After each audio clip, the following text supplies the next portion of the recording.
AIIMS അനുവദിക്കാത്തത് തികച്ചും പ്രതിഷേധാർഹമായ നടപടിയെന്ന് മുൻ ആരോഗ്യമന്ത്രി കെ ശൈലജ. ലോകത്തിലെ ഏറ്റവും മെച്ചപ്പെട്ടതാണ് കേരളത്തിലെ പൊതുജനാരോഗ്യ ശൃംഖല.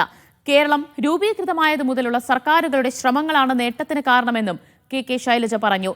ഹ്രസ്വ സന്ദർശനാർത്ഥം സൗദിയിലെ ദമാമിലെത്തിയതായിരുന്നു K Shailaja. Dammam media forum സംഘടിപ്പിച്ച മീറ്റ് ദ പ്രസ് പരിപാടിയിൽ പങ്കെടുത്ത് സംസാരിക്കുകയായിരുന്നു കെ ശൈലജ ടീച്ചർ. കേരളത്തിന് എയിംസ് അനുവദിക്കുന്നതിൽ കേന്ദ്രം തുടരുന്ന അവഗണന പ്രതിഷേധാർഹമാണ്. എയിംസ് നമുക്ക് കേന്ദ്രം തരാത്തത് തികച്ചും പ്രതിഷേധാർഹമാണ്. കാരണം ഞാൻ മന്ത്രിയായിരുന്നപ്പോൾ ആദ്യം കേന്ദ്ര ആരോഗ്യമന്ത്രി JP നഡ്ഡ സാറായിരുന്നു.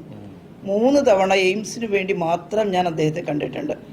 അദ്ദേഹം വളരെ സന്തോഷത്തോടെ വിളിച്ചിരുത്തി കാപ്പിയൊക്കെ തന്ന് എന്നിട്ട് പറയും തരും. അപ്പം ഞാൻ പറഞ്ഞു, സാർ ഇത് ഞങ്ങൾ ചോദിച്ചതിന് ശേഷം ചോദിച്ചിട്ടുള്ള ഇപ്പോൾ തമിഴ്നാടിൻ്റെ മധുരയിൽ കൊടുത്തു, നിങ്ങളവിടെ മണിപ്പൂർ ആ മേഖലയിൽ എവിടെയോ നോർത്ത് ഈസ്റ്റ് അവിടെ കൊടുത്തു, കേരളത്തിന് മാത്രം തരുന്നില്ല. It is in a phased manner. Madam I will give you AIIMS. അവസാനം ഞാൻ ചോദിച്ചു, സാർ ഇത് പൊളിറ്റിക്സ് അല്ലേ ഇതിൻ്റെ പിന്നിലും ചോദിച്ചു. അപ്പോൾ അദ്ദേഹം ചിരിച്ചു, no no no no no we will give you, we will allot AIIMS for you എന്ന് പറഞ്ഞു. കേരളത്തിന്റെ പൊതുജനാരോഗ്യ ശൃംഖല ലോകത്തിൽ ഏറ്റവും മികച്ചതാണെന്നും ടീച്ചർ അവകാശപ്പെട്ടു. കേരളത്തിലെ ആരോഗ്യരംഗം, പ്രത്യേകിച്ച് പബ്ലിക് ഹെൽത്താണ് ഞാൻ പറയുന്നത്, പൊതുജനാരോഗ്യ രംഗം, അത് ഇന്ന് ലോകത്തിൽ എല്ലാവരെയും അത്ഭുതപ്പെടുത്തുന്ന ഒന്നായിട്ട് വളർന്നിട്ടുണ്ട്. അതൊരു ദിവസം കൊണ്ടുണ്ടായതല്ല, ഏതാനും വർഷങ്ങൾ കൊണ്ടുമല്ല.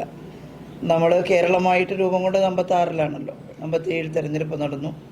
ആദ്യത്തെ മന്ത്രിസഭ M ശങ്കരൻ നമ്പൂതിരിപ്പാടിൻ്റെ നേതൃത്വത്തിലാണ് വന്നത്. ആ മന്ത്രിസഭ മുതൽ തുടങ്ങിയ പരിഷ്കാരങ്ങളാണ് കേരളത്തിന്റെ പൊതുജനാരോഗ്യ ശൃംഖലയെ ഇത്ര മെച്ചപ്പെടുത്തിയത്. കണ്ണൂർ വിമാനത്താവളത്തിന് പോയിന്റ് ഓഫ് കോൾ പദവി അനുവദിക്കുന്നതിലും കേന്ദ്രം രാഷ്ട്രീയം കളിക്കുകയാണ്. എയർ ഇന്ത്യ എക്സ്പ്രസ്, ഇൻഡിഗോ വിമാനങ്ങളുടെ സർവീസുകൾ വെട്ടിച്ചുരുക്കിയ നടപടി അറിയില്ല. വിമാന കമ്പനികളുമായി ബന്ധപ്പെട്ട് സാധ്യമായതെല്ലാം ചെയ്യുമെന്നും ടീച്ചർ ഉറപ്പു നൽകി. ദമ്മാം മീഡിയ ഫോറം ഭാരവാഹികളായ സാജിദ് ആറാട്ടുപുഴ, നൌഷാദ് ഇരിക്കൂർ, പ്രവീൺ വല്ലത്ത് എന്നിവർ പങ്കെടുത്തു. Media 1 Dammam.